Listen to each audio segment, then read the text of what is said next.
Subscribe for more content. নমস্কার, Jio squad চ্যানেলে তোমাদের সবাইকে স্বাগত। আজকের আমরা এই ভিডিওটিতে আলোচনা করব 2025 উচ্চ মাধ্যমিক ইতিহাস সাজেশন।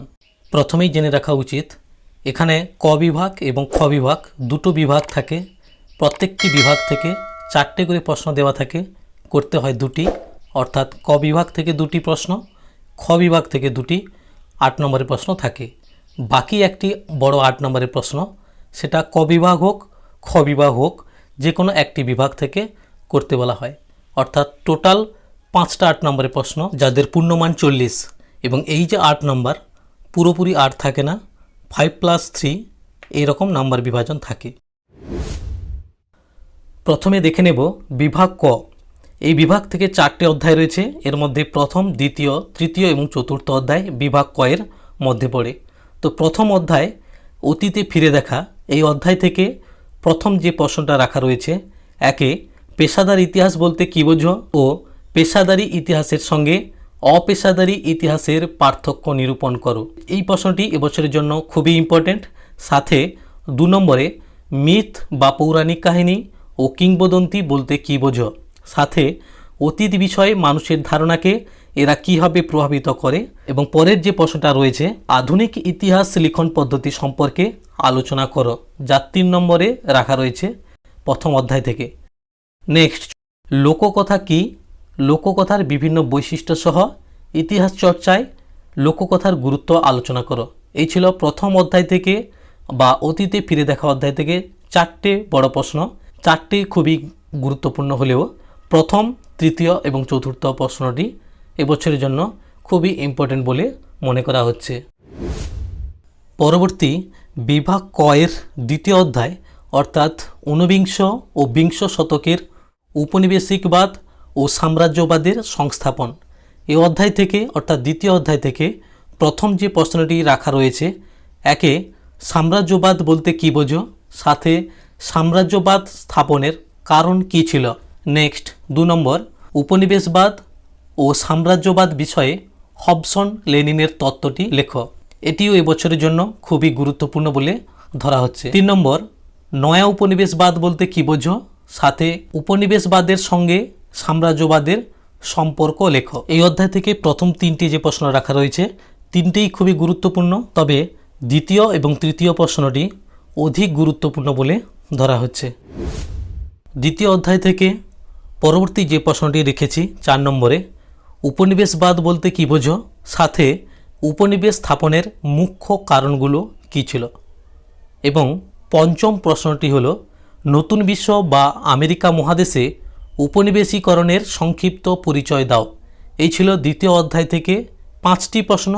এর মধ্যে প্রথম, তৃতীয়, চতুর্থ এবং পঞ্চম প্রশ্নটি এবছরের জন্য ইম্পর্ট্যান্ট বলে মনে করা হচ্ছে।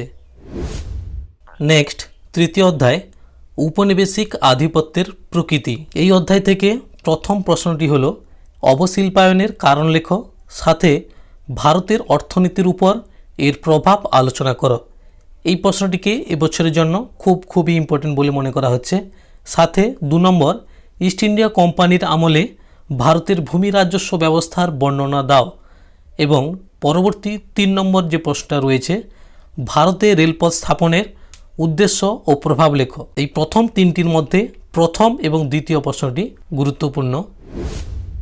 এছাড়া তৃতীয় অধ্যায় থেকে অপর প্রশ্নগুলি হলো, 4এ চিরস্থায়ী বন্দোবস্ত কী, তার বৈশিষ্ট্য, সুফল ও কুফলগুলি আলোচনা করো, সাথে চিরস্থায়ী বন্দোবস্তের শর্তগুলি লেখো। এছাড়া পঞ্চম প্রশ্নটি হলো, ইস্ট ইন্ডিয়া কোম্পানির সাথে নবাব সিরাজউদ্দৌলার সম্পর্ক কেমন ছিল, সাথে পলাশির যুদ্ধের প্রত্যক্ষ কারণ কী।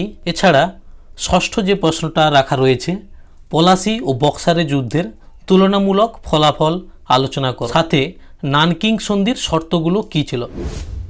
এবার দেখে নেব বিভাগ ক এর শেষ অধ্যায়, অর্থাৎ চতুর্থ অধ্যায়, সাম্রাজ্যবাদের বিরুদ্ধে প্রতিক্রিয়া। এই অধ্যায় থেকে যে গুরুত্বপূর্ণ প্রশ্নগুলি হলো, একে সীমাবদ্ধতা সহ বাংলার নবজাগরণের প্রকৃতি আলোচনা করো, সাথে 2 নম্বরে যে প্রশ্নটা রেখেছি, চীনের চৌঠা মে আন্দোলনের কারণ ও তার প্রভাব লেখো। এই প্রশ্নটি এবছরের জন্য খুবই গুরুত্বপূর্ণ বলে ধরা হচ্ছে। সাথে 3 নম্বরে দলিত বলতে কী বোঝো? ব্রিটিশ শাসনকালে ভারতের আদিবাসী ও দলিতদের বিবরণ দাও। চতুর্থ, 19 শতকে ভারতের মধ্যবিত্ত শ্রেণীর উদ্ভবের কারণ কি? ভারতের জাতীয়তাবাদের বিকাশে এদের অবদান কী ছিল? চতুর্থ অধ্যায়ের প্রথম 4টি প্রশ্নের মধ্যে দ্বিতীয় এবং চতুর্থ প্রশ্নটি গুরুত্বপূর্ণ বলে ধরা হচ্ছে। চতুর্থ অধ্যায়ের বাকি প্রশ্নগুলি হলো 5 19 শতক থেকে ভারতের পাশ্চাত্য শিক্ষা প্রসারে সরকারি নীতিগুলো সম্পর্কে আলোচনা করো। সাথে 6 নম্বর, আলিগড় আন্দোলনের সংক্ষিপ্ত পরিচয় দাও। এই আন্দোলনে স্যার সৈয়দ আহমেদের ভূমিকা লেখো। নেক্সট 7 নম্বর, সমাজ ও শিক্ষা সংস্কারে রাজা রামমোহন রায়ের অবদান আলোচনা করো। প্রসঙ্গত বলে দিই, সামনের বছর অর্থাৎ 2024-এ সমাজ ও শিক্ষা সংস্কারে বিদ্যাসাগরের অবদান আলোচনা করো, এই প্রশ্নটি কিন্তু পড়েছিল। তো এবছরের জন্য মনে হয়েছে সমাজ ও শিক্ষা সংস্কারে রাজা রামমোহন রায়ের অবদান আলোচনা করো, এটি একটি গুরুত্বপূর্ণ প্রশ্ন হতে চলেছে। এবার দেখে নেব বিভাগ ক্ষয়ের প্রথম অধ্যায় অর্থাৎ পঞ্চম অধ্যায়, ঔপনিবেশিক ভারতের শাসন। এই অধ্যায় থেকে প্রথম যে প্রশ্নটি রয়েছে, মন্টেগু চেমসফোর্ড সংস্কার আইনের বৈশিষ্ট্যগুলি সংক্ষেপে আলোচনা করো। 2 নম্বর, কোন পরিস্থিতিতে মিরাট ষড়যন্ত্র মামলা শুরু হয়, এর ফলাফল, প্রেক্ষাপট ও পরিণতি আলোচনা করো। এবছরের জন্য এই প্রশ্নটি ইম্পর্টেন্ট রয়েছে। সাথে 3 নম্বরে যে প্রশ্নটা রেখেছি, লখনৌ চুক্তির শর্ত ও গুরুত্বগুলি লেখো। পঞ্চম অধ্যায়ের বাকি প্রশ্নগুলি হলো 4 রাওলাট আইন প্রণয়নের প্রধান উদ্দেশ্য কী ছিল, গান্ধীজি এর বিরোধিতা কেন করেছিল, এবং 5 জালিয়ানওয়ালাবাগ হত্যাকাণ্ডের প্রেক্ষাপট, গুরুত্ব ও ভারতীয়দের প্রতিক্রিয়া সম্পর্কে পরিচয় দাও। 6 বাংলায় 50-এর মন্বন্তরের কারণ ও ফলাফল আলোচনা করো। তো পঞ্চম অধ্যায়ের শেষ 3টি প্রশ্নের মধ্যে চতুর্থ এবং পঞ্চম প্রশ্নটি এবছরের জন্য গুরুত্বপূর্ণ বলে মনে হয়েছে।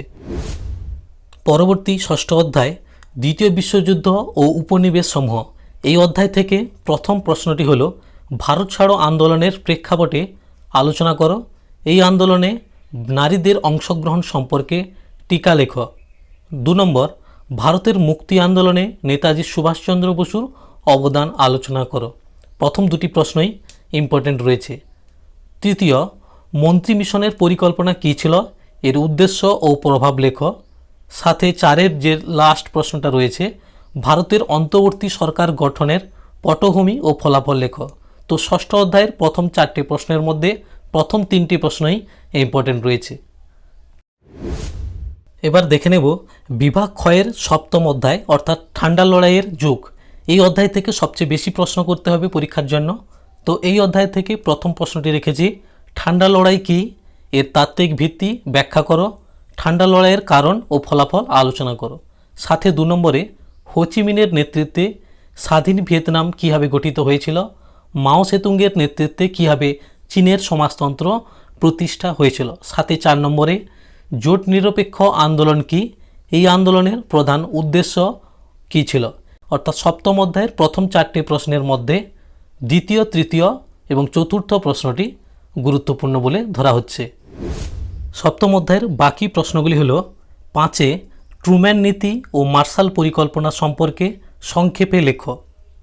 6 সুয়েজ সংকট কেন দেখা গিয়েছিল, এই সংকটে ভারতের ভূমিকা লেখো। এবং লাস্ট সপ্তম অধ্যায়ের থেকে 7 নম্বর যে প্রশ্নটি রেখেছি, কোরিয়া সংকটের কারণ ও ফলাফলগুলি আলোচনা করো। এখানে বলে রাখি, কোরিয়া এবং কিউবা সংকটের মধ্যে যে কোনো একটি পড়ার সম্ভাবনা রয়েছে, তবে আমার মনে হয়েছে কোরিয়া সংকটের কারণ ও ফলাফলগুলি আলোচনা করো, এবছরের জন্য ইম্পর্টেন্ট বলে মনে হচ্ছে। তো সপ্তম অধ্যায়ের শেষ 3টি প্রশ্নের মধ্যে পঞ্চম এবং সপ্তম প্রশ্নটি গুরুত্বপূর্ণ বলে ধরা হচ্ছে। এবার আমরা দেখে নেব বিভাগ ক্ষয়ের যে 4টে অধ্যায় থাকে তার মধ্যে লাস্ট অধ্যায় অর্থাৎ অষ্টম অধ্যায়ের থেকে যে প্রশ্নগুলো হয়, অর্থাৎ বি উপনিবেশিকরণের অধ্যায় থেকে প্রথম প্রশ্নটি হলো বি উপনিবেশিকরণ বলতে কী বোঝো, এর কারণ ও ফলাফল উল্লেখ করো। সাথে 2 নম্বরে বাংলাদেশের মুক্তিযুদ্ধের সংক্ষিপ্ত পরিচয় দাও, এই যুদ্ধে ভারতের ভূমিকা লেখো। এবং তৃতীয় যে প্রশ্নটা আমি রেখেছি, ভারতের অর্থনৈতিক উদারীকরণের নীতি গ্রহণের কারণ কি, এই কর্মসূচির পরিচয় দাও। সাথে 4 নম্বরে স্বাধীন ইন্দোনেশিয়ার জন্ম কীভাবে হয়েছিল। এই 4টি প্রশ্নের মধ্যে বি উপনিবেশীকরণ বলতে কী বোঝো এবং ভারতের অর্থনৈতিক উদারীকরণের নীতি গ্রহণের কারণ কি, এই কর্মসূচির পরিচয় দাও।